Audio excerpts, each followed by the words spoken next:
Não deixei fixado aí para ver como é que estava a tela. Fala pessoal, boa noite, tudo bem? Bom, então hoje começa aí o nosso curso Revisa UERJ 2022, estamos aí na segunda edição. O tema da aula de hoje vai ser funções, ela vai ser um pouco mais extensa do que as aulas de costume, tem 10 questões em vez de 8, que é o normal, porque o tema exige, né, um pouco mais aí de questões. Como sempre comigo, professor Vinícius Carreiro, por favor, se apresente. Boa noite, galera. Eu sou o Vinícius, quero vocês de matemática. É um prazer imenso estar aqui com vocês nessas aulas aí do Revisa UERJ, junto com o Gustavo aqui, trocando, enfim, conversando bastante sobre as questões, sobre a prova, para te dar essa moral nesse tiro aí até a nossa provinha da UERJ, beleza? Certo? Qualquer coisa, cara, qualquer dúvida da questão, do assunto, qualquer... enfim, informação que você queira também, é só você deixar no chat ali, que a gente sempre fica olhando ali, beleza? A gente vai te ajudando o máximo possível. O Gustavo vai começar, mas todas as questões a gente vai debatendo, vai, enfim, discutindo junto, vocês vão pegar rapidinho o esquema aí, como é que é, beleza? Muito bem. Então, gente, vamos começar a primeira questão. Já meteram um membro ali, já. Meteram um membro ali, já vou quitar uma sala já de cara aí. Bom, eu mandei a lista está lá na Hotmart, mas eu mandei a lista no grupo do Telegram e mandei também lá no Classroom, tá? Para ser um acesso mais rápido para quem aí entrou em cima da hora. Tá legal? Bom, vamos lá então. Então, a nossa primeira questão, ela é uma questão de função afim, meio ali de proporcionalidade e tal, que tem tudo a ver, porque função afim e proporcionalidade andam de mãos dadas, tá? Então, a questão diz o seguinte, ó. Os veículos para o transporte de passageiros em determinado município têm vida útil que varia de 4 a 6 anos, dependendo do tipo de veículo. Nos gráficos está representada a desvalorização de 4 desses veículos ao longo dos anos, a partir de sua compra na fábrica.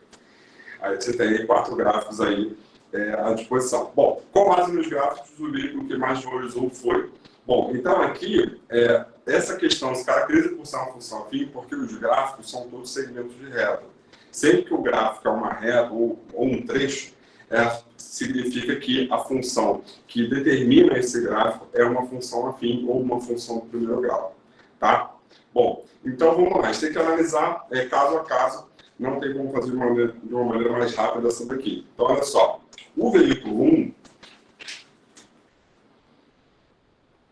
então a gente tem 4 veículos.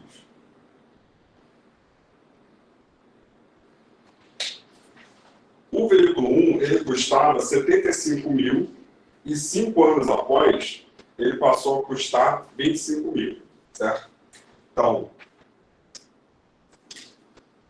o veículo 1, ele custava 75, passou a custar 25, tudo isso num período de 5 anos. Então, aqui a gente ficou com 50 sobre 5, logo, a desvalorização foi de 10 mil reais por ano. Como ele quer a desvalorização anual, por isso que eu estou fazendo esse cálculo. Tá? Bom, agora, o veículo 2. O veículo 2, pelo gráfico que a gente tem, ele custava 60 mil, passou a custar 10 mil, num período de 4 anos. Então, ele desvalorizou 50, assim como o veículo 1, só que ele desvalorizou 50 não em 5 anos, mas em 4. Então, a desvalorização dele foi de 12.500 por ano. Então, a desvalorização anual do veículo 2 é maior do que a desvalorização anual do veículo 1. O veículo 3, ele custava 50 mil, passou a custar 14, só que num período de 6 anos. Então, 50 menos 14, 36.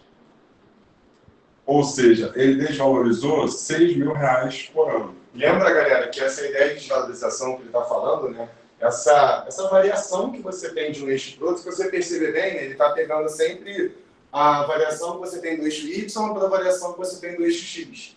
Essa era aquele coeficiente angular que você trabalhava, né? E repara só, como as retas são decrescentes, por isso ele está falando sempre de desvalorização. Aqui está colocando um valor positivo, né? Mesmo a reta sendo decrescente, mas está o tempo todo reafirmando, ó, tá perdendo 10 ao ano, perdendo 12,5 ao ano, perdendo 6 ao ano, mas é como se fosse aquele coeficiente angular, que é o A, né, que é aquele ΔY sobre ΔX, deixando bem claro que você está desvalorizando a cada ano, né? Aqui, só um detalhe, né? Eu peguei o valor inicial menos o valor final, né? No caso, a taxa, nesse caso, você vai pegar o final menos o inicial. Tá? Bom, e aí o veículo 4, ele custava 36 e passou a custar 16 em 4 anos. Então, o que a gente tem aqui? Ele desvalorizou R$20 mil em 4 anos, logo ele desvalorizou R$5 mil ao ano. Então, repare que a desvalorização total foi igual do veículo 1 e do veículo 2, certo? A desvalorização total, não no mesmo período de tempo, mas total. Mas a desvalorização anual, o maior foi o do veículo 2, que foi de 12.500 por ano. Logo, o gabarito. A letra B. Ainda não? Tá bom. Vou ficar quieto, que você não vou fazer essa primeira aula, não. Vou controlar. Alguma dúvida, gente? Vocês vão entender. Alguma aula vocês vão entender o que é essa letra B. Alguma dúvida, gente? Tudo tranquilo? Se tiver alguma dúvida, como o Carlos falou, só jogar. Jogar no chat aí. Só jogar. Bom, então vamos lá. Questão 2 fala assim: para confeccionar uma calha foi utilizada uma chapa retangular de 0,6 metro por 8 metros. Né? Então ele coloca aqui para a gente 0,6 nessa dimensão aqui por 8 nessa outra dimensão. A chapa foi dobrada no formato de um paralelepípedo retângulo de altura x, comprimento igual a 8 e largura y, conforme as imagens a seguir. Então ele coloca aí os outros dois desenhos para a gente, mostrando que ele chegou aqui, ó, nesse pedacinho aqui, ó, que ele chamou de x e x, e dobrou esse cara. Então ele chegou nessa chapa, pegou esse x, jogou esse x para cima, né, no caso, esse outro pedaço aqui que vai de x para cima também, e falou que esse comprimento que sobrou aqui, ó, era de y. Então eu sei que 0,6 era isso tudo, ele até faz assim para a gente no desenho, mostrando que esse 0,6 era isso tudo, x e x para cada lado, o que sobra no meio é apenas o y. Para que esse paralelepípedo tenha volume máximo, a altura x em centímetros deve ser, então vamos lá. Ele quer que esse cara alcance um volume máximo. Então é uma questão de função, e quando ele fala de máximo ou mínimo, e você vê que tem x e y, já tem que começar a pensar em x e y do vértice, né? Você trabalhar valores máximos e valores mínimos. Eram aquelas duas formulinhas que eu acho que vale a pena eu colocar aqui antes para a gente trabalhar. Ó, a fórmula de x do vértice, que era o menos b sobre 2a, e a fórmula de y do vértice, que era menos delta sobre 4a. E geralmente, cara, a galera lembra das fórmulas, mas não sabe quando que você vai utilizar o x e quando que você vai utilizar o y. Eu ia falar exatamente, né? Lembra que, para o máximo e para o mínimo, isso vai depender da sua função. Quando a sua função tem aquele coeficiente a, né? Lembra a característica da função de segundo grau? Muito rapidinho aqui, ax ao quadrado mais bx mais c. Quando você tem aquele a positivo, né, que a sua concavidade é para cima, você tem um valor mínimo da sua função. Quando você tem um a negativo, a concavidade fica ao contrário, você consegue chegar no valor máximo. Você não tem o mínimo porque estoura lá para o menos infinito, mas você tem um valor máximo. Agora, quando você trabalha x e quando você trabalha y? O y é o próprio máximo ou o próprio mínimo da função. Então, é o próprio valor que a função vai chegar lá no máximo ou no mínimo. E o x, né, o nosso eixo x, é o que leva a função para o máximo ou o que leva a função para o mínimo. Então, é a quantidade que eu preciso ter no eixo x para a função chegar no máximo ou para a função chegar no mínimo. Nessa questão, olha só, para que esse paralelepípedo tenha o volume máximo, a altura x. Então, ele quer saber o que leva para o máximo. Então, ele quer justamente o nosso x do vértice.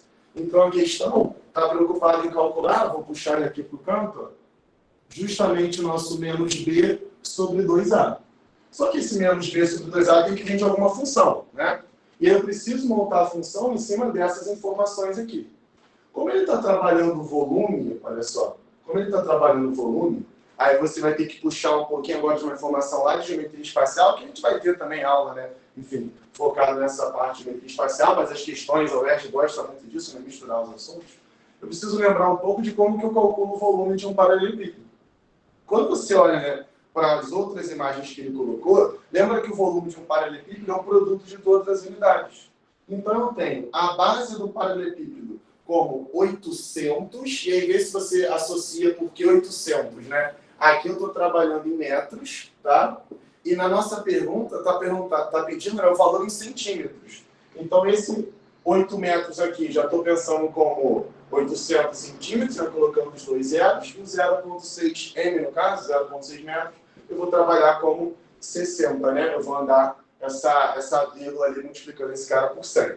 Bom, e aí ele fala pra gente, ó, 8 por x por y, naquele último desenho. Então eu vou ter, no caso, 800 por x por y, e essa aqui vai ser o meu volume. Essa é a função que representa o meu volume. Só que, além disso, ele me deu uma relação entre x e y. Porque ele associa assim, se eu coloco esse x muito fininho, essa caixa não vai ter tanta altura, né? Porque eu não vou dobrar tanto aqui essa ponta. Mas, em compensação, meu y vai ser um pouco maior. Se eu aumento esse x aqui, eu vou ter uma altura maior, mas essa base em y também vai reduzir. Então, é justamente isso que eu preciso relacionar. Eu preciso associar o x em função do y. Só que eu consigo colocar os dois aqui direto, né? Vamos só trocar aqui, ó.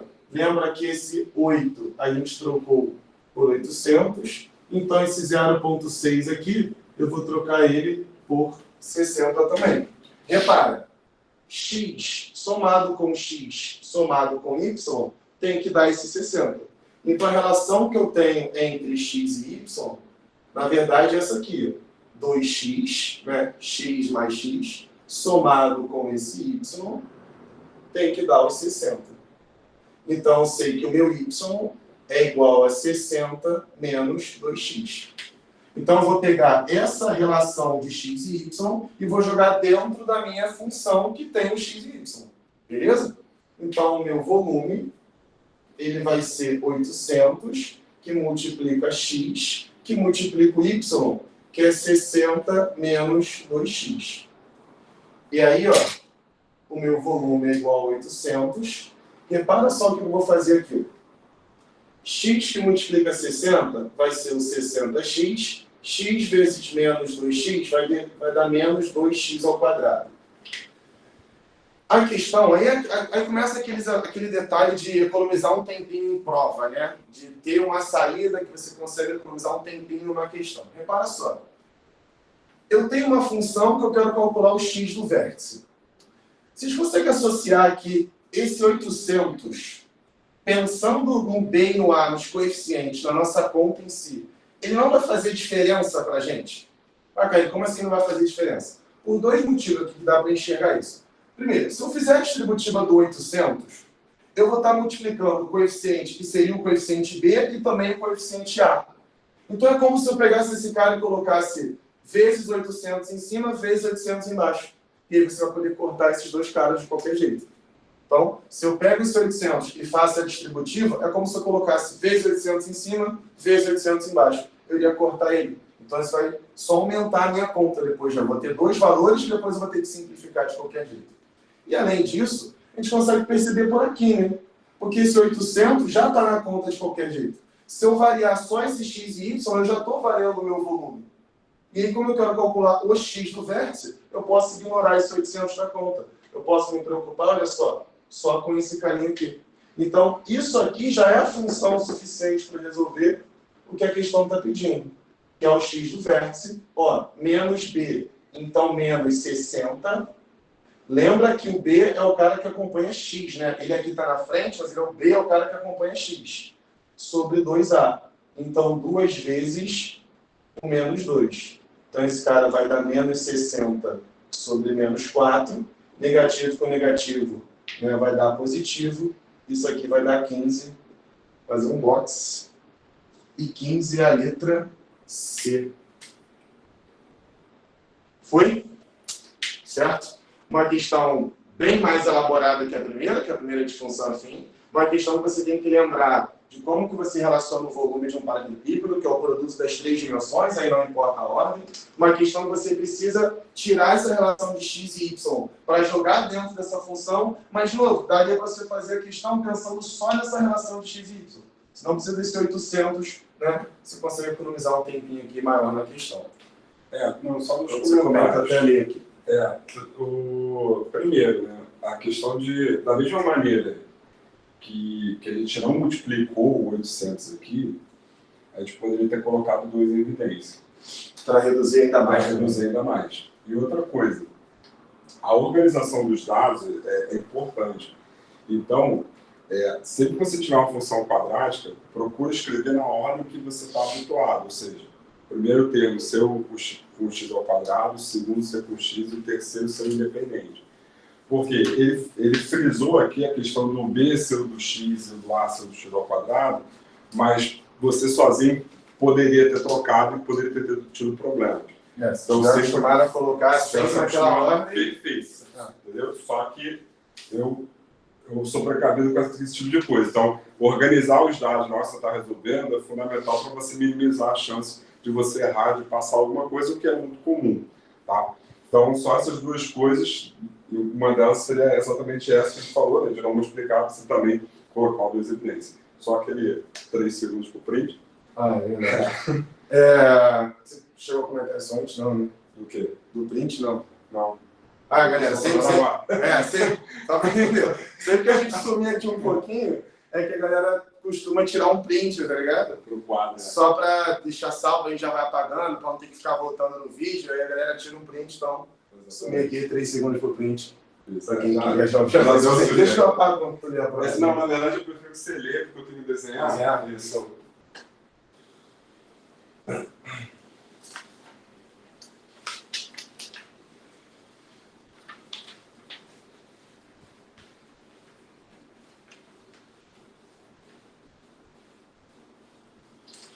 Bom, vamos lá. Na número 3 aí, questão da UERJ de 2017. No plano cartesiano a seguir, Gustavo vai desenhar aí, estão representados os gráficos da função definida por f de x igual a x ao quadrado mais 2, sai um errinho aqui, né, mas é com x pertencendo aos reais aí, provavelmente. E os versos quadrados adjacentes a, b, c, d e d, m, n, p. Então ele marcou ali justamente os versos que se encontram, né, deixou bem claro para a gente, e traçou essa função que ela tem um ponto ali em B, um dos quadrados, e o ponto P lá do outro quadrado. Observe que B e P são os pontos do gráfico da função f, e que A, B, D e M são pontos dos eixos coordenados. A, B, D e M. Então ele está falando para você que o A, o B, o D e o M obrigatoriamente estão em cima do eixo, beleza? Em cima do eixo X e do eixo Y. Desse modo, a área do polígono ABCPNM. Então vamos lá, ó, ABC, que está pegando parte do quadradinho pequeno, e PNM, ainda junta lá com o quadradinho grandão. Ele quer que você calcule a área justamente desse polígono, que é formado pela união dos dois quadrados. Ele até deixa bem claro aí de novo, fala que são outros quadrados, enfim, são 2 quadrados, fica tranquilo para você associar. O Gustavo está terminando o desenho exatamente na hora, só para te ajudar aqui, ABCD. E aí o P começa daqui.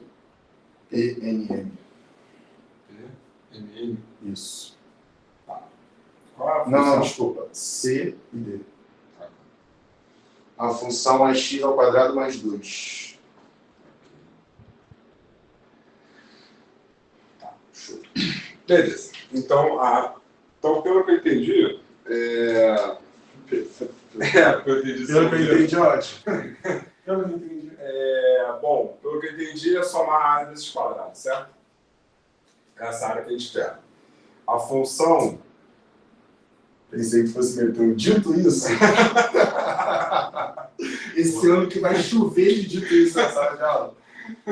Pô, uma oportunidade. Para quem assiste Casé aí, acho que vai ter caraca, que eu vou falar isso esse ano, vai ser, horrores.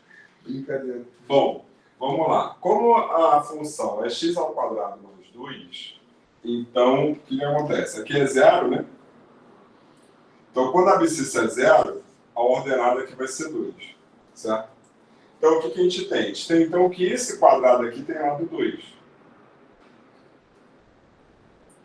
Se esse quadrado aqui tem lado 2, isso significa que essa abscissa aqui é 2. Então, como esse ponto ele pertence à parábola, isso significa o quê? Então, a abscissa dele é 2. E quem é que vai ser ordenado? Eu vou pegar esse 2 e vou substituir aqui na função. Então, vai ficar 2 ao quadrado mais 2, que é 6.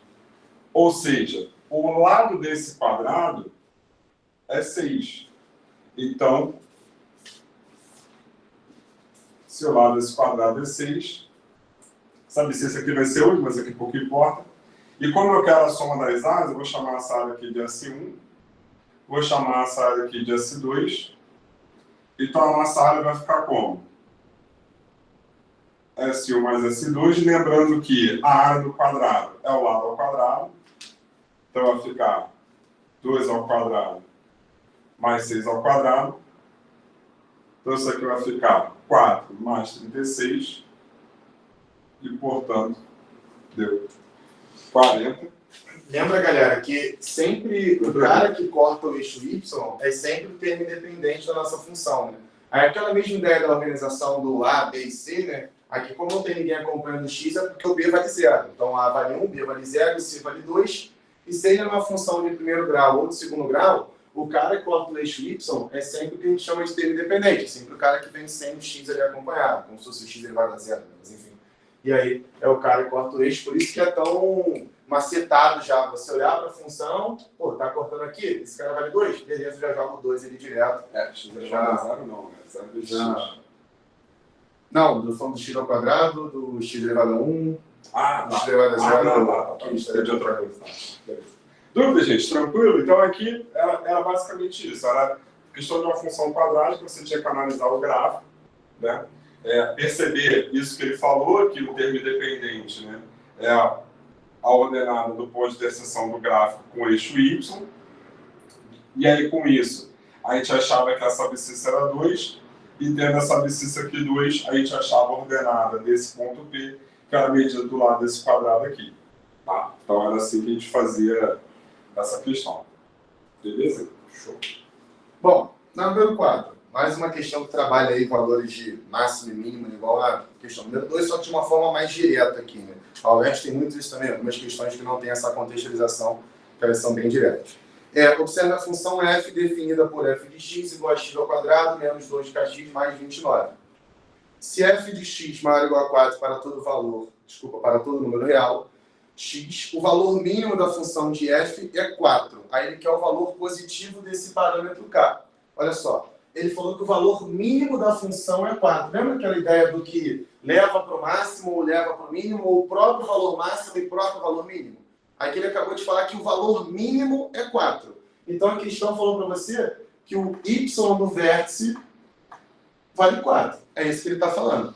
De novo, se ele falasse o que leva para o máximo ou leva para o mínimo, seria o x do vértice. Mas está falando que o valor mínimo da função é o próprio 4, certo? Então, a questão está trabalhando o nosso y do vértice. E ele quer saber justamente esse carinha aqui, né? Esse parâmetro k. Como ele está trabalhando o y do vértice, eu vou lá para a fórmula do y do vértice. Menos delta sobre 4a. Isso tem que ser igual a 4. Certo? Para facilitar um pouquinho essa questão dos sinais e tudo mais, eu vou fazer assim. Eu vou deixar o delta positivo aqui, como se eu estivesse multiplicando por menos 1. Esse lado negativo vai ficar positivo, esse positivo vai ficar negativo. Vai ter um menos. Só que esse 4 que está dividindo passa para lá multiplicando. Então, eu vou ter, na verdade, o 16a. Beleza? Então, só para o delta ficar com um sinal mais fácil, porque o delta é o b ao quadrado menos 4ac, né? Então, só para não ficar um menos em parênteses, aquela confusão toda, eu vou escrever dessa maneira. Tá? Então, de novo, peguei o 4a e passei para lá multiplicando, e já troquei o sinal dos dois lados, como se eu estivesse multiplicando isso por menos 1.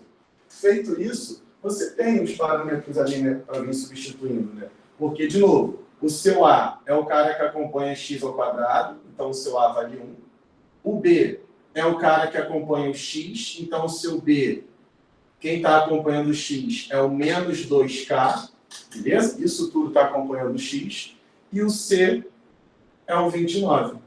Vou pegar esses 3 carinhas e vou substituir no que a gente acabou de montar. Então, no lugar do B, eu vou ter o menos 2K ao quadrado, menos 4 vezes A, que é 1, vezes C, que é 29. E do lado de lá, esse menos 16A vai ser o menos 16 vezes 1. Beleza? Cara, aqui muita gente se enrola, né? Lembra quando você vai elevar alguém ao quadrado, né? Um número, uma letra, no caso, você tem que elevar os dois. Né? Então, negativo elevado a expoente par fica positivo. 2 ao quadrado, 4. K ao quadrado é o próprio K ao quadrado. 4 vezes 1 vezes 29. Esse cara é o 4 vezes 30 dá 120. Então, esse cara vai dar menos 116, é isso? É. Obrigado. E o menos 16 do lado de lá. Vou jogar o 116 para lá. Então, 4K ao quadrado é igual a 100. E aí aqui, né, a questão deixou bem claro que ele quer, nas alternativas, inclusive na pergunta, o valor positivo do parâmetro. E aí é importante a questão comentar isso, porque, repara, na hora que você simplifica, né, que você passa o 4 dividindo, você acha o 25. Então, na hora que você eleva ao quadrado do lado de cá, você teria como respostas o K igual a 5 e teria como resposta um K igual a menos 5. Só que ele deixa bem claro que ele quer só o parâmetro positivo. Então, K igual a 5, que é o gabarito letra A. Beleza? Então, uma questão direta, não tem uma contextualização que nem tinha na questão anterior ainda, de relacionar com outros assuntos também. Mas a questão anterior que eu digo lá, a número 2, né, que era de máximo e mínimo. Era uma questão direta e que falava, ó, o valor mínimo é 4. Então, beleza. Peguei a fórmula do valor mínimo e valia 4. O detalhe nessa questão é que se fosse o valor máximo, é a mesma solução. Seria a mesma solução. A fórmula não... Eu acho que a dificuldade dessa influencia questão... seria só o coeficiente. Aqui teria que ser negativo, mas o que eu quero dizer é que eu acho que o ponto-chave dessa questão era a leitura de que o f de x maior ou igual que 4 significa que o 4 é o valor mínimo. Porque não está explícito, né? Sim. E não trocar x e y, né? Não confundir, obviamente, o x e o y. Vamos lá, momento do print. 1, 2, show de bola, show. Bom, cara, eu vou desenhar nessa de novo, então você... Acho que por favor. Tá. Rapaziada, tá tudo tranquilo aí, tá de boa. Quem tá acompanhando no ao vivo aí, tem uma galerinha show. A Rebeca acabou de mandar o print. Cara, desculpa. Se alguém tiver mandado o print aí, a gente... eu acho que uma boa coisa, assim, quem tirou o print, mandar lá no grupo do Telegram, acho que seria uma boa. Ou mandar lá no Classroom, para quem não conseguiu tirar o print a tempo. Essa moral aí. Mas desculpa, Rebeca. Bom, a questão 5 fala assim. Tá. Rebeca, só porque a alternativa pediu. Só porque a pergunta tinha falado, resolve em centímetros. E aí eu já peguei aquele 8 e virei 800, peguei o 0,6 e virou 60.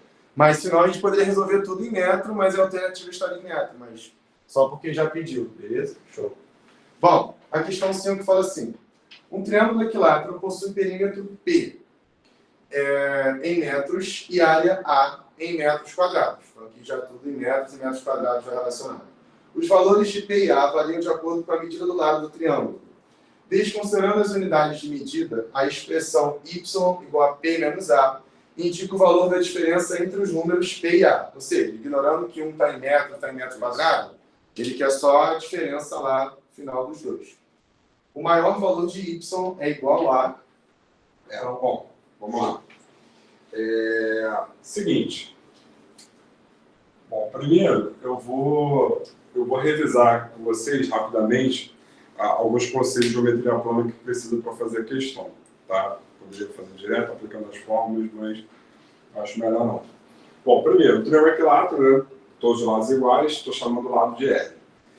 O perímetro de um polígono, seja ele qual for, ele é a soma das medidas de todos os lados. Então, ele chamou o perímetro de P, então vai ser L mais L mais L, logo o perímetro, então, ele é 3L. Tá? Bom, agora vamos obter a área. A área do triângulo, dentre todas as maneiras que a gente tem de calcular do triângulo, a mais tradicional é fazer base vezes altura sobre 2. A base do triângulo a gente já tem, que é L. O que está faltando? Está faltando a altura desse triângulo. Beleza? Então, olha só. Vou traçar a altura aqui.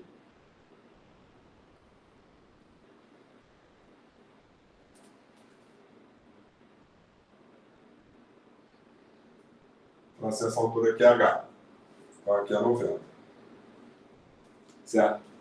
Lembrando que no triângulo equilátero, assim como no triângulo isósceles, a altura relativa à base, ela, além de altura, ela é mediana, ou seja, ela divide a base ao meio. Então, esse pé da altura aqui, ele vai dividir essa base em dois segmentos iguais. Como o segmento todo vale L, então eu tenho aqui L sobre 2 e L sobre 2. Beleza? Com isso, o que a gente obteve? A gente obteve aqui um triângulo retângulo. Em todo triângulo retângulo, a gente pode aplicar o teorema de Pitágoras. Então, como é que é o teorema de Pitágoras? A soma dos quadrados dos catetos é igual ao quadrado da hipotenusa. Beleza? Então, aqui, aplicando o teorema de Pitágoras, a gente vai ter, então, o seguinte. H ao quadrado mais L sobre 2 ao quadrado é igual a L ao quadrado. Então, isso aqui nos deu H ao quadrado mais L ao quadrado sobre 4 igual a L ao quadrado. Passando esse L ao quadrado sobre 4 para o outro lado, isso aqui vai ficar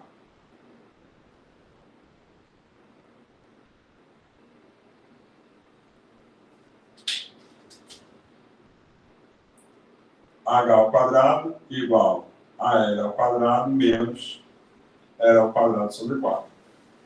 Calculando a MMC aqui, né, ou seja, multiplicando por 4 em cima e embaixo, a gente vai ter 4L ao quadrado sobre 4 menos L ao quadrado sobre 4, ou seja, 3L ao quadrado sobre 4. Então, isso aqui ficou H ao quadrado igual a 3L ao quadrado sobre 4. E aí, bom, para eu obter o H, eu extraio a raiz quadrada aqui e extraio a raiz quadrada aqui. Como essa altura tem que ser positiva, então o H é igual a L raiz 3 sobre 2. Ou seja, em todo triângulo equilátero, você obtém a altura desse triângulo equilátero fazendo o lado, ou a metade do lado vezes a raiz de 3, ou o lado vezes a raiz 3 sobre 2. Beleza? Bom, então, já aprendeu agora a calcular a altura de um triângulo equilátero. Tranquilo? Bom, aí vamos lá. A área agora.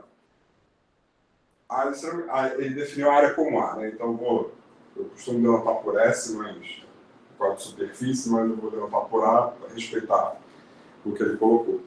Essa área vai ser o quê? Vai ser a base, que é L, vezes a altura, que é L raiz de 3 sobre 2. Tudo isso sobre quem? Tudo isso sobre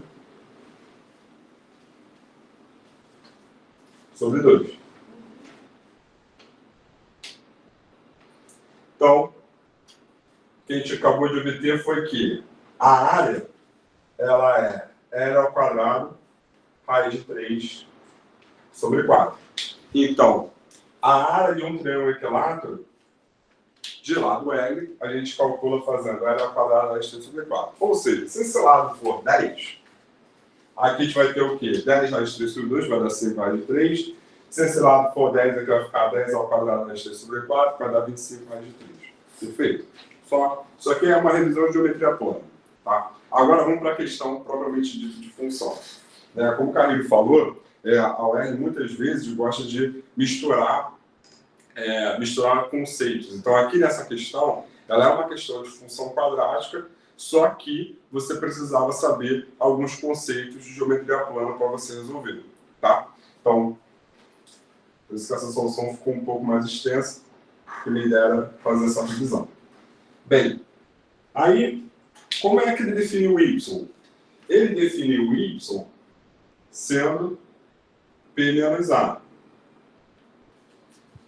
Então, o y ele é 3L menos L ao quadrado, raiz de 3 sobre 4. Então, repare que esse y ele está em função de L. E essa função é uma função do segundo grau, é uma função quadrática. Por quê? Porque eu tenho aqui a minha incógnita elevada ao quadrado. Tá? É o maior coeficiente aqui, o maior expoente, por exemplo. Então, arrumando isso aqui, eu tenho que o y em função de L é menos raiz de 3 sobre 4 vezes L ao quadrado mais 3L. E aí, revisando mais uma vez algumas coisas de função quadrática. O coeficiente livre, ou o coeficiente de maior grau, ele é negativo. Sempre que o coeficiente do x ao quadrado for positivo, a concavidade da parábola está voltada para baixo, por isso que ela possui um valor máximo. Certo? Qual foi a pergunta? Ele perguntou o maior valor de y. Então, repare que ele quer esse maior valor. Ele não quer o lado que dá o maior valor, ele quer o maior valor.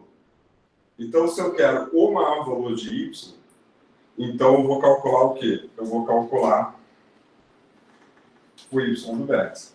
Então, isso aqui vai ficar menos delta sobre 4A.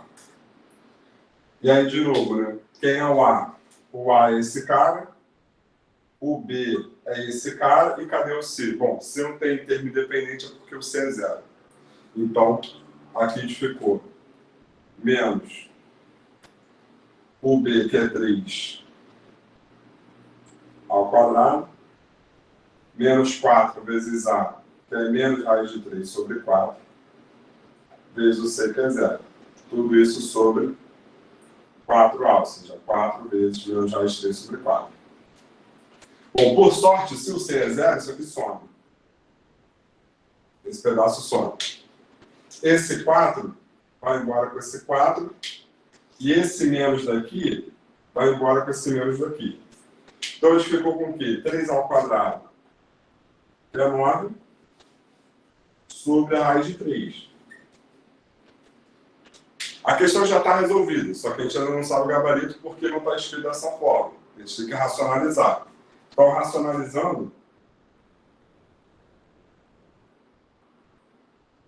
vou pegar esse aqui embaixo, raiz de 3 vezes a raiz de 3 dá 3.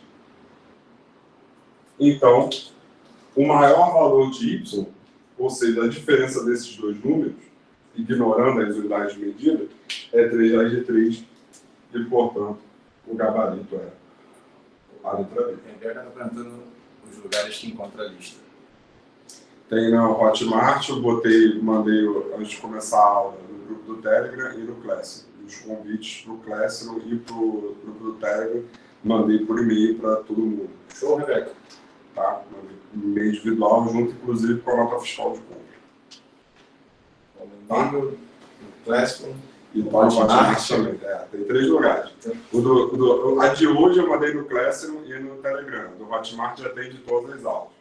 Tá? É porque como no Hotmart às vezes é difícil de achar, não é tão friendly user, eu prefiro mandar também no Classroom e no Telegram, e o convite para o Telegram, para o Classroom, mandei por e-mail. Show. Tá? Bom, questão difícil, porque envolve mais de um conceito, certo? Para quem já é mais rápido em geometria plana, não teria feito esse caminho todo, já partindo direto daqui. Mas, enfim, a ideia é revisar, então fiz questão de revisar. Foi uma solução longa, extensa, demorei mais um pouco, a Rita conseguiu até descansar um pouquinho. Tá até sentado. Tá até sentado. Beleza? Então, dá aqueles 3 segundos e meio pro print, então fiquem espertos aí.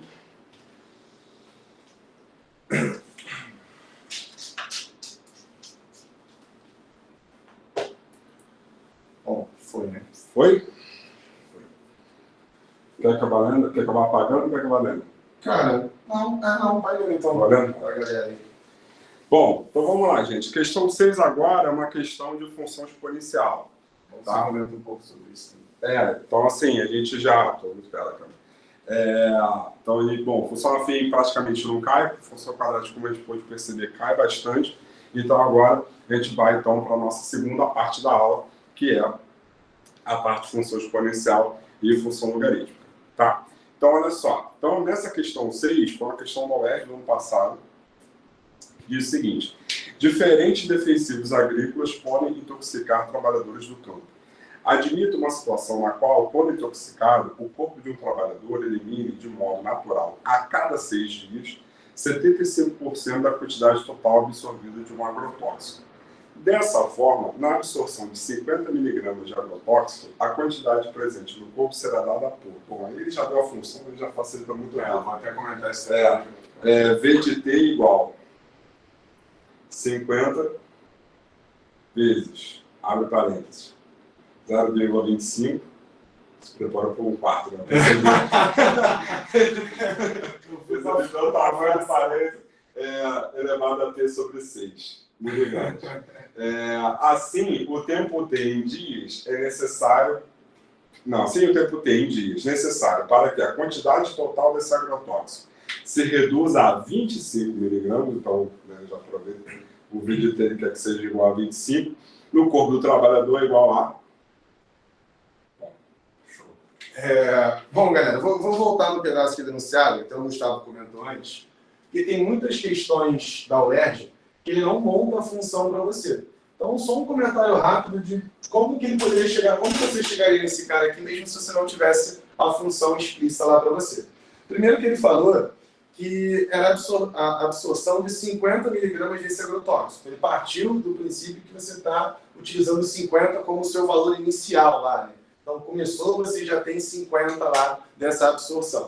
Quando ele fala a cada 6 dias, 75% da quantidade total absorvida de agrotóxico. Só, elimine, desculpa, de modo natural, a cada 6 dias, 75%. Cara, se você perde 75% de alguma coisa, é porque sobra 25%. Então, essa é a ideia. Porque perder 75% faz com que você tenha ainda 25%. E o 25% é o 0,25%. O Gustavo até brincou na hora, porque na hora que eu li 25%, eu já pensei em 1/4, né? Eu já pensei em transformar isso aqui numa fração, porque fica mais fácil a gente trabalhar eliminando a vírgula. Então eu já tinha pensado em já colocar 1/4, mas acabou que ele montou a função utilizando 0,25. Depois a gente transforma isso aqui. E ele fala que é a cada 6 dias. Então por isso que tem esse T dividido por 6. Eu preciso juntar 6 dias para isso aqui acontecer uma vez. Depois, 12 dias, no caso, para isso aqui acontecer mais uma vez, né? Tipo, esse 0,25 vai aparecer multiplicando de novo. Então, só para você entender minimamente como que ele chegou nessa função. 50 é o nosso valor inicial ali, a partir desse momento, né? 75% é redução, por isso que a gente usou 25%. E a cada 6 dias, sempre que tiver esse a cada, a gente coloca dividindo. Se fosse a cada 2 dias, seria um T dividido por 2. Se fosse a cada 3 dias, um T dividido por 3, e por aí vai. E aí, de novo, só para eu me reorganizar aqui também, assim o tempo T em dias, necessário para que a quantidade total desse agrotóxico se reduza a 25 mg. Toma cuidado também, aqui era de 50 para 25, né? Então o valor, o cara não caiu na pegadinha. Mas reduzir ao valor ou reduzir em um determinado valor, isso muda muito. De novo, aqui, por um acaso, reduzir a 25 também faltaria 25, foi o que a gente acabou vendo aqui de novo. O cara conseguiria resolver. O ponto nesse caso não faria diferença. Por exemplo, se fosse o que ela falou 10 aqui. Um 12,5, né? tá? Que tá na tua função. se fosse um 12,5 ali, e você diminuísse o 12,5 dos 50, que é o valor inicial, você teria problemas. Então, você acharia reduzir outra a 12,5 ou reduzir em 12,5. Então, de novo, esse A e esse em é muita pegadinha nessas questões. Nesse caso aqui, de novo, ele quer saber o tempo para você reduzir a 25. Aí foi o que o Gustavo falou lá, já coloca o V de T igual a 25 direto. Porque eu quero que esse cara aqui vire 25.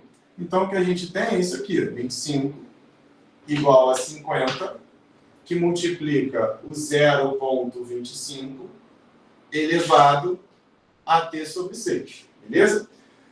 Cara, o que acontece muito, principalmente dando aula assim para primeiro ano, por exemplo, ou em terceiro ano, quando você vê com um pouco mais de calma a função e tudo mais, o aluno não associa de cara que função exponencial você precisa muito das propriedades de potência. É muito fácil lembrar as propriedades de potência, mas é difícil você perceber quando você precisa utilizar essas propriedades dentro de uma questão de função. Então, uma propriedade que já você precisa começar a enxergar é relacionar valores que são múltiplos. Por exemplo, esse 50 e esse 25, eu consigo relacionar os dois. Eu posso passar o 50 para lá dividindo e vai ficar um valor interessante para a gente, porque o 50 e o 25, né, antes de passar, se eu simplificar dos dois lados, já que é um produto, isso aqui vai dar 1 e 2. E eu vou jogar esse 2 para cá. Ó. 1 sobre 2 é igual. O 0,25 é a mesma coisa que 1 sobre 4. T elevado a 6. Pô, e aí, comentário rápido, né? Porque o 1 sobre 4 tem o 0,25 ou 25 sobre 100. Simplifica por 25 em cima e embaixo, né? Eu vou ter 1 para 4. Aí, de novo, voltando.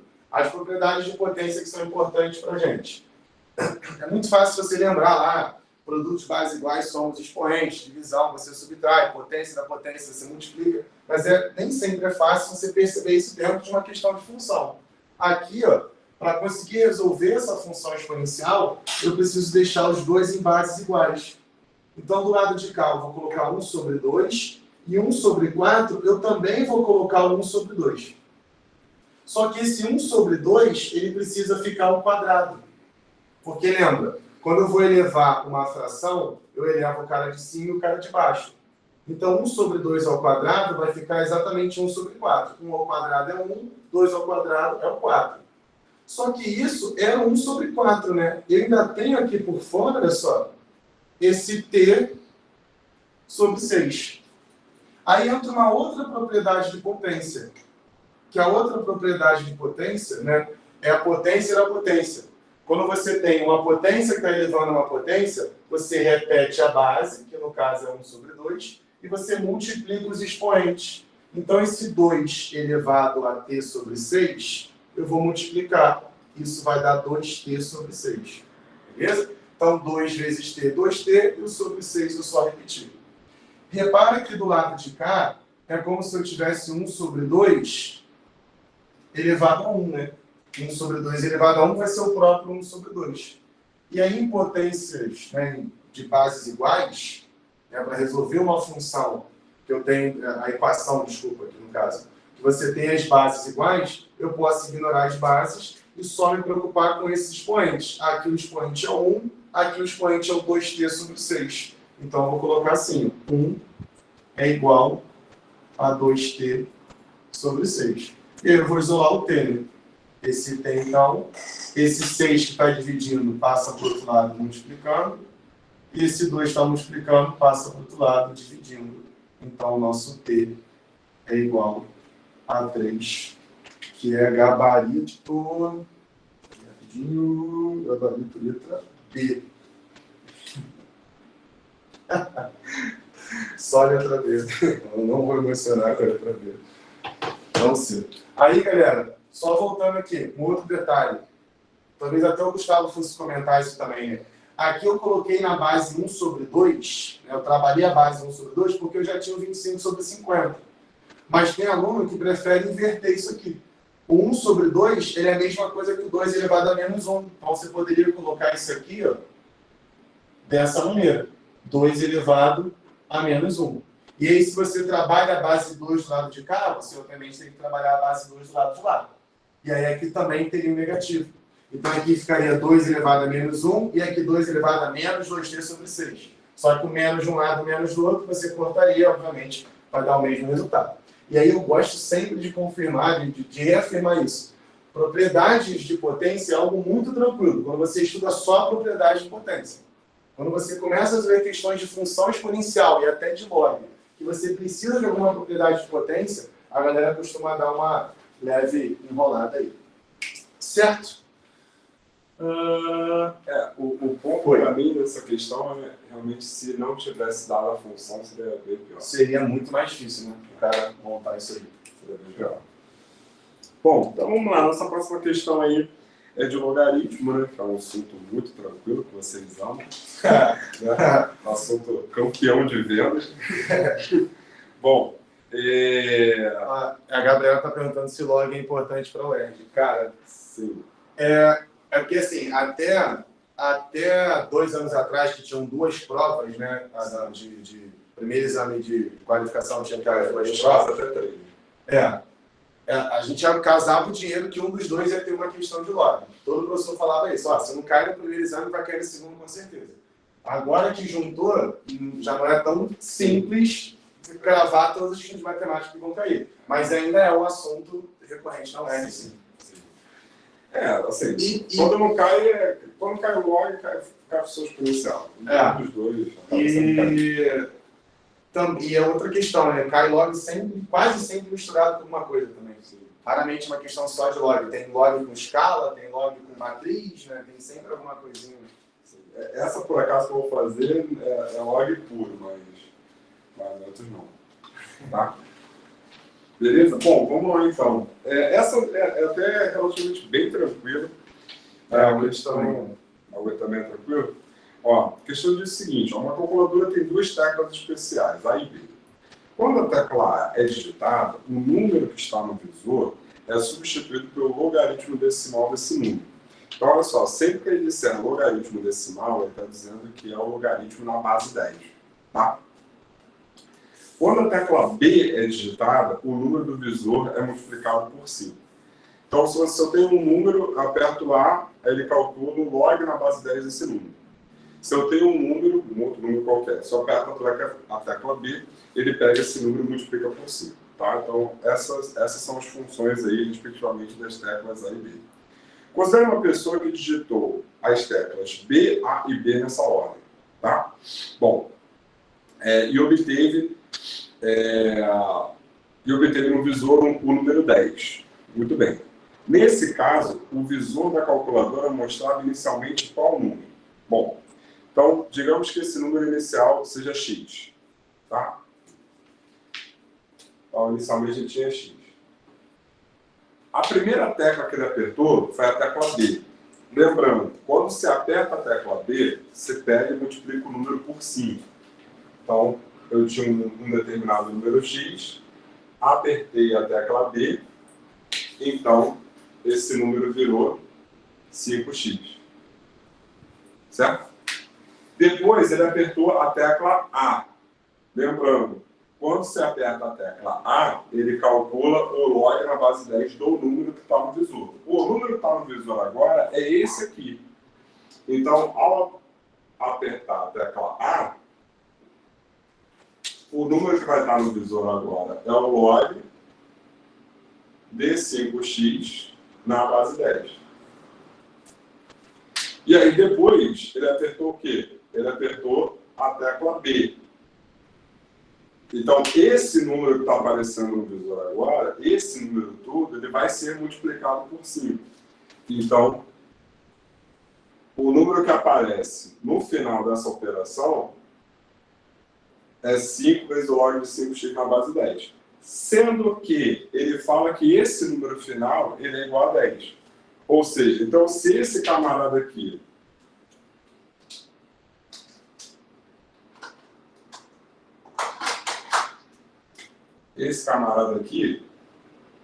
ele é igual a 10. Então ele não quer o último número, ele faz exatamente o contrário, ele dá o último número e quer saber qual é o número que estava aparecendo inicialmente, dizendo as operações que foi feito.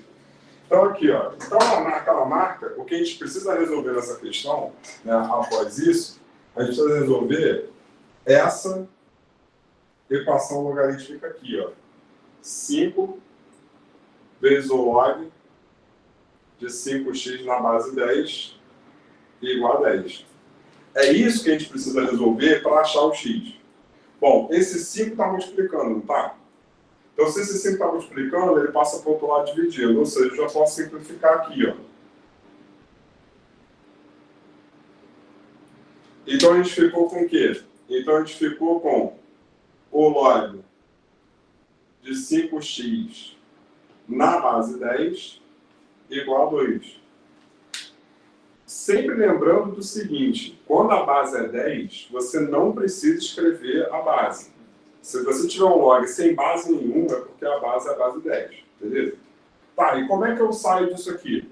Eu saio disso aqui usando a definição de logaritmo. Então, qual é a definição de logaritmo? Se eu tenho x igual ao log de a na base b, o que isso significa? Significa que eu posso passar esse cara para cá sendo elevado. Ou seja, b elevado a x é igual a a. Bom, na definição de logaritmo, essas duas coisas são equivalentes. Beleza? E isso é o seu ponto de partida para as questões de log. Não vai falar. Sem querer atrapalhar, mas já atrapalhando. Geralmente aquela coisa de, como que eu começo na questão de log? Tem aquelas questões que te dão um determinado valor, né? Utilize log de 3, log de 2.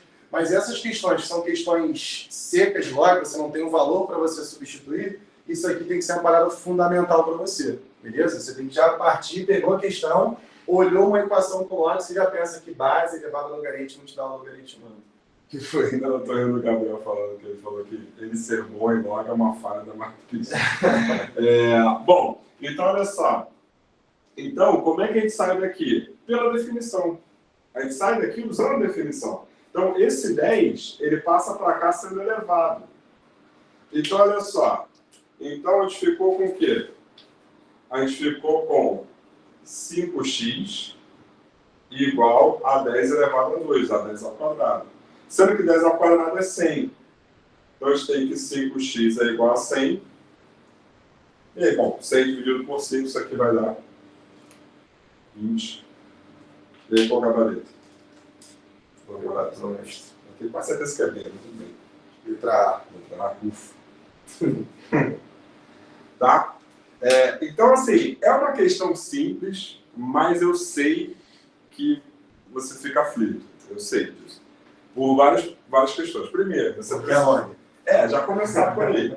Já no começo, por ser log. E porque você tinha que montar, primeiro, né, utilizando lá, tinha que entender qual era o processo que ele queria. Né? Eu acho que um erro muito comum foi de botar o 10 como valor inicial. Acho que muita gente comete assim, né? E aí multiplica por 5, enfim, etc. Não chega a lugar nenhum. E aí depois você teria que resolver essa equação logarítmica. Então, por mais que seja uma equação simples, né, como ele falou, por ser log, eu sei que te causa uma certa aflição. Mas era uma questão simples. Dentre as questões de log, né, dentre as maneiras que ele poderia cobrar log, essa é uma maneira relativamente tranquila. Tá? Mas, enfim, ele só cobrou definição, não cobrou nenhuma propriedade, nada disso. Tá? Fala. O que foi?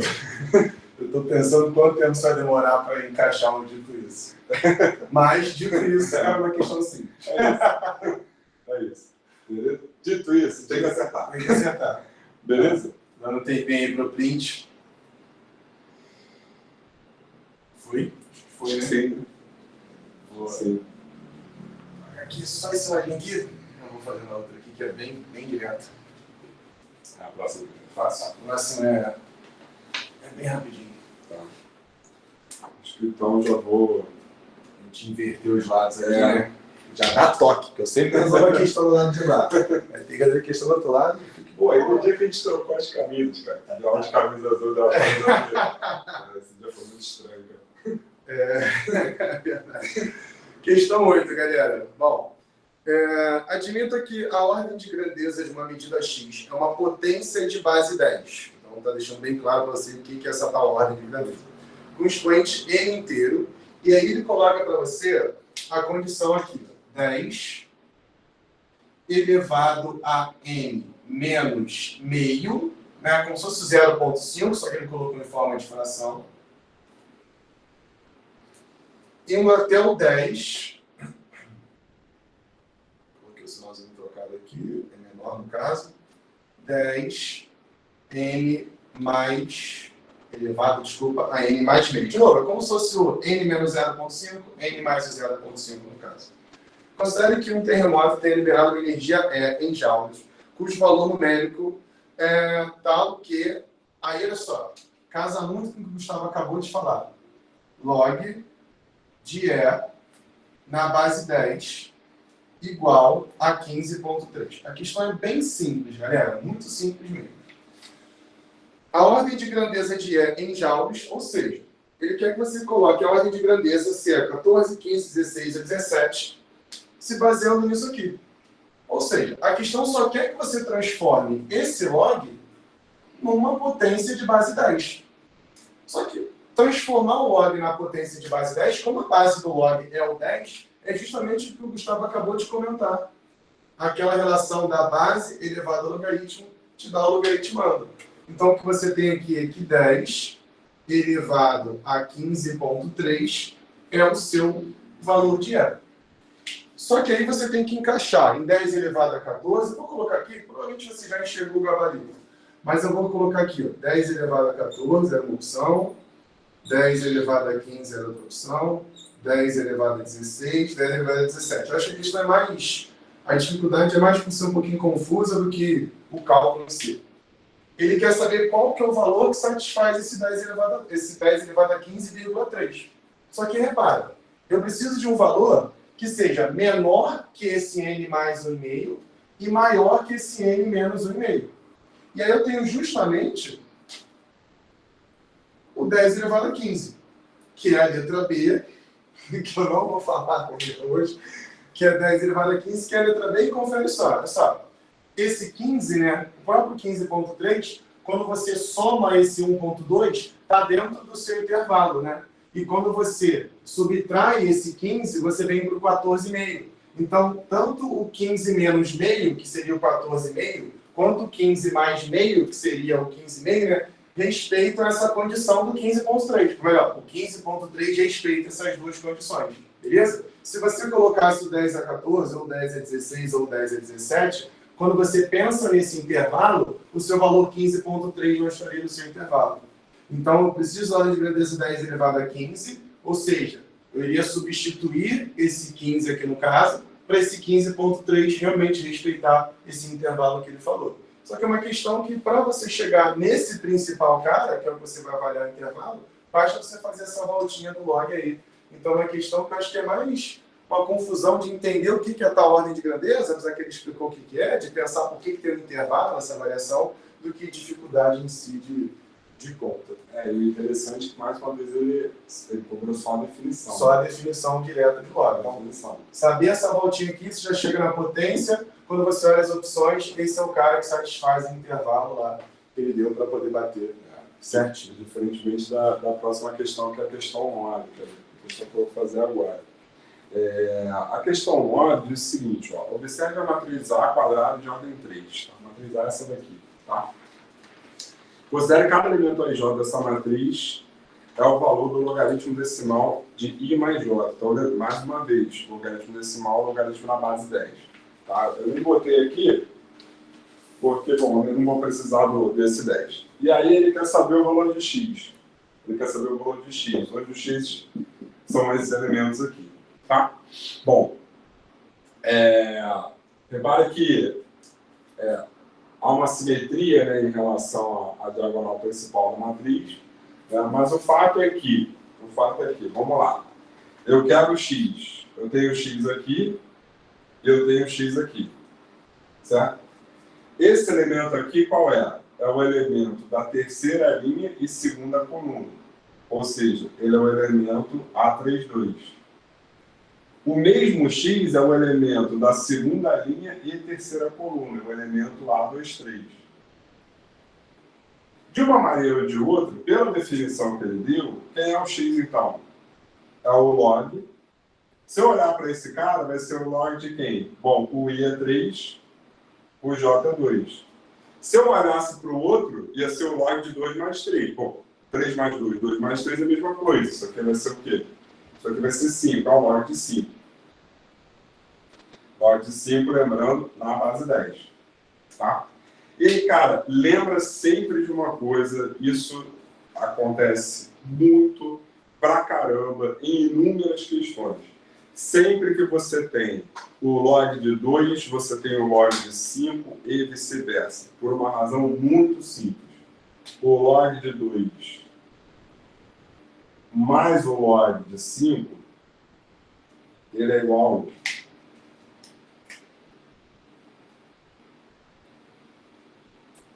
E a razão disso é pelo fato de log de 10 na base 10 ser 1, 10 é igual a 2 vezes 5, e uma das propriedades do logaritmo que é que o log do produto é igual à soma dos logs. É por isso que isso acontece. É por isso que isso é verdade, e isso acontece em inúmeras questões, não só da UERJ, do Enem, da FUVEST, da Unicamp. Isso acontece muito, demais. Você querer o log de 5, tendo o log de 2, e você não sabe como você seguir. Bom, o fato é que a gente tem esse cara, certo? Para ter esse cara, mas eu não tenho esse cara. Sim, você tem. Você tem por quê? Porque você tem esse camarada aqui. Quem é esse camarada aqui? Ele é o elemento da primeira linha e primeira coluna, certo? Então, ele é o elemento A1. Que pela definição que foi dada no problema, esse elemento A1 é o log de 1 mais 1. Ou seja, é o log de 2. Então, o log de 2, e aí outra coisa, log de 2 e log de 3 é bom saber de cabeça. Em geral, o log de 2, qual a aproximação de duas casas decimais é 0,3 e 0,48. Se forem 3 casas decimais, o log de 2 é 0,301 e aí o log de 3 é 0,477. Tá? Então, vai que... Geralmente esses logs são dados, tá? Mas, sei lá, né? Vai que...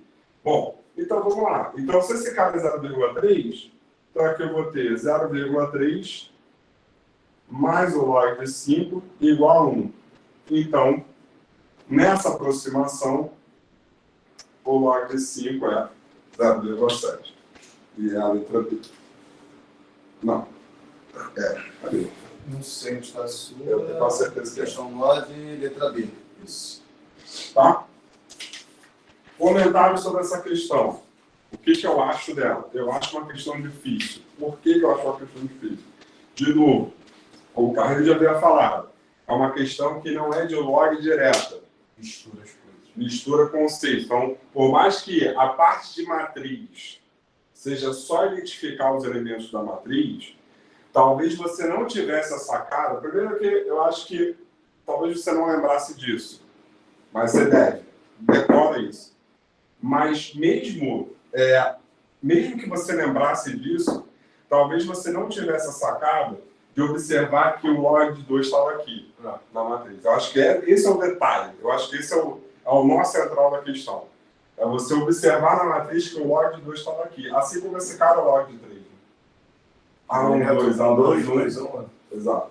Entendeu? Beleza? E todos esses caras aqui são o log de 4. Né? E faz sentido, né? Porque log de 4, enfim, eu falo um negócio, mas deixa, vai acabar enrolando vocês. Tá? Então é uma questão difícil, porque envolve mais o conceito, você teria que perceber aí alguns detalhes. Algum comentário? Não. Alguma dúvida, doutor? Não. Tô de boa, né? Algum comentário? Não, tranquilo? Beleza? Gente, tranquilo? Dúvida? Minha parte já foi. Se quiser encerrar, fazer a tua questão. Deixa eu esperar o print. Tem que Pensei que esperar. também meteu o pé. Então minha parte já foi? Então Valeu. Fechando aí. Vou curtir o tempo bom no Rio, vou dar uma pedalada. Não, já amanheceu bom, cara. Choveu do nada ontem. Ontem choveu do nada. Ontem Cabo Frio, ele estava, não choveu. Sim. Aí Arraial do Cabo, ele estava de manhã também, estava com excelente tempo. Mas eu voltei para dar aula, né? Pô, é o mínimo, né? Só me faltava essa. tempinho aí do print, acho que já foi. Já foi. Enquanto eu desabafo. E estar na praia, caraca.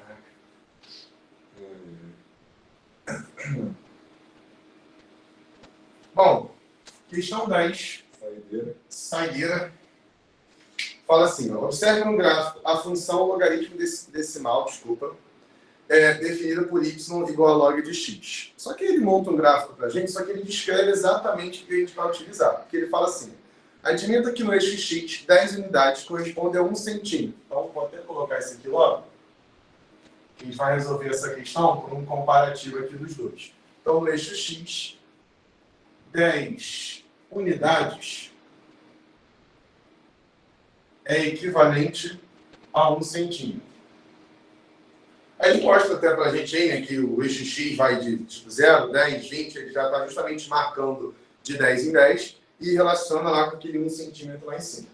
Aí no eixo y, ele fala assim, a ordenada log de 1000, e aí não coloca a base, aí tem que lembrar do que o Gustavo falou, quando você não tem a base do log, a base é o 10, corresponde a 15 centímetros. Então no eixo y, ele não definiu para a gente tão claro essa relação. Beleza, no eixo x é 10 unidades equivalente a 1 centímetro. Mas e no eixo y? Antes de montar isso aqui, ele deu essa informação pelo log. Ele falou para a gente que log de 1000 na base 10, isso corresponde a 15 centímetros. Então não é uma unidade, vamos dizer assim, não está tão escancarada qual unidade que eu vou colocar aqui, qual a relação que eu vou colocar de unidades para centímetro. Porém, de novo, não tinha a base 10, ele colocou só o log de 1000, mas quando você não tem o 10, né, o logaritmo decimal, você já coloca o 10 direto, e querendo ou não, você consegue descobrir esse valor. Porque lembra que o Gustavo comentou, esse carinha aqui, ó, isso aqui é igual, vou chamar de x, porque já tem x na questão, né, desculpa, vou chamar esse carinha aqui de a. Lembra que a base elevado a logaritmo te dá o logaritmando. Então a questão falou para a gente isso aqui, ó, 10 elevado a é igual a 1000. E aí esse valorzinho, então, é o 3.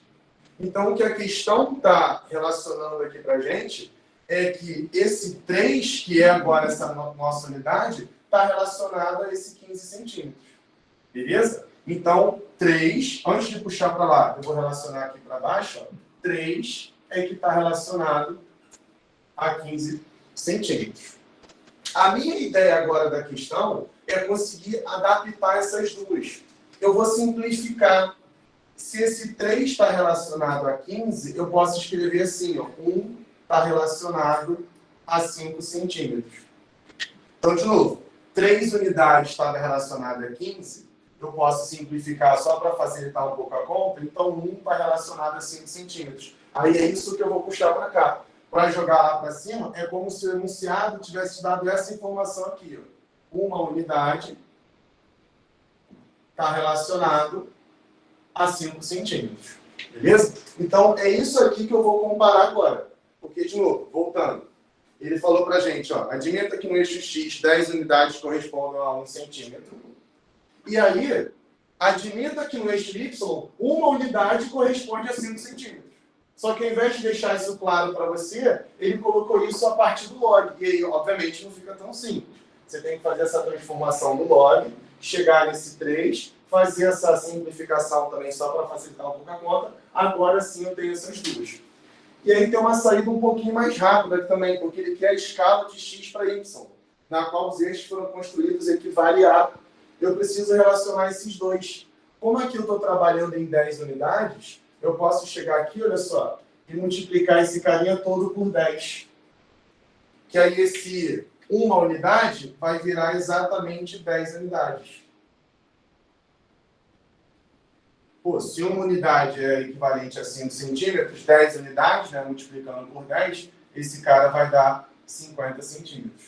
A questão que é justamente a razão dos dois. Ele quer esse 10 unidades dividido por esse 10 unidades. Ou seja, ele quer que você relacione esse 1 centímetro com esse 50 centímetros. E a alternativa que dá justamente essa relação é a letra C, onde ele coloca que os eixos têm a relação de 50 para 1. Gabarito, letra C de Casimiro Miguel. Exatamente. É sempre bom lembrar, né, que essa anotação é 50/1 é 50 sobre 1. É sempre bom e... Na fração em si. Na fração, né? Se fosse 1/50, seria 1 sobre 50. Em geral, né, a definição de escala é a medida do desenho sobre a medida real. E aí só, de novo, só toma cuidado porque a gente veio fazendo essa comparação a partir das unidades para esse sentido. Eu não peguei direto esse cara, né? Eu primeiro equacionei as unidades para ver o que elas têm dessa relação lá, da distância em si, né, de centímetros em si, mas sempre se fazendo nas unidades. E aí, de novo, o eixo X ele montou bonitinho, o eixo Y você teve essa volta aqui por log, simplificação, para depois equacionar os dois para conseguir chegar nos dois valores em si, beleza? É isso. Dá um tempinho, mais uns segundinhos aqui para você tirar um print rápido aí, antes da gente fechar. E acabou, eu vou dar a volta aqui para poder apertar o celular certo. Aparecer do outro lado, para poder dar um abraço lá que certo na altura das aulas. Bom, queridos, cara, muito obrigado a todo mundo que assistiu ao vivo, né? Todo mundo que a gente já falou, a Gabriela falou ali no chat, quase todo mundo no chat, exceto o Bernardo, mas não passou despercebido, vi que você estava aí. Gente, olha só, principalmente para a galera de casa, entre no grupo do Telegram, dá uma olhada no e-mail de vocês. Se vocês não receberam e-mail, se for para a caixa de spam, cara, me dá um toque, me avisa, tá? Para eu mandar de novo, tá? Inclusive porque no e-mail que eu mandei tinha a nota fiscal aí de compra de vocês, tá? Chame mais gente para vir estar com a gente. Pô, você viu como é que foi a primeira aula? Espero que tenha gostado. O esquema das aulas são todos assim, então a ideia é ser nós dois exatamente para tornar mais dinâmica, tá? Inclusive para acabar sendo mais rápida. Hoje foi um pouquinho mais extenso, porque, como eu falei, a lista tinha 2 questões a mais do que costuma ter, mas a duração da aula costuma ser de 1 horinha ali, realmente uma revisão direta, direcionada, e não tomar muito tempo de vocês, tá bom? Beleza? Mais alguma coisa que eu esqueci? Não, é isso. Cada um vai falar para uma amiga assim, pô, aula maneira pra caraca aqui, ó. Segue só o maluco lá, segue o perfil do Gustavo lá, e pô, olha a aula desse maluco aqui, cara, o maluco conhece o Casimiro Miguel. Fala qualquer coisa que for dar uma moral que vai trazer alguém. Pô, imagina. Barraca de Pô, Botafogo. cara, meu Deus do céu. Aí, manda pra galera lá, espero que vocês tenham gostado. É um tiro rápido até o ERT, vai te ajudar bastante. Tem as listas de exercício, tem os gabaritos. Tem toda a estrutura lá que o Gustavo montou para você. Bom ponto. As listas de para casa estão no Hotmart, todas elas. Elas são liberadas no dia da aula. Então, a lista de exercícios de função com o gabarito comentado já está lá no Hotmart. Tá? Então, é só baixar lá, tenta fazer. Se teve alguma dúvida, cara, procura a gente no Classroom ou no grupo do Telegram. Em qualquer um dos dois, a gente vai responder vocês o mais rápido possível. Se não for eu, vai ser ele ou vai ser os dois. Beleza, gente? Tranquilo? Muito obrigado mais uma vez pela presença de todos e até semana que vem. Foi um prazer imenso. Desculpa qualquer coisa, espero ter te ajudado. Valeu. Valeu, gente. Beijão. Tchau.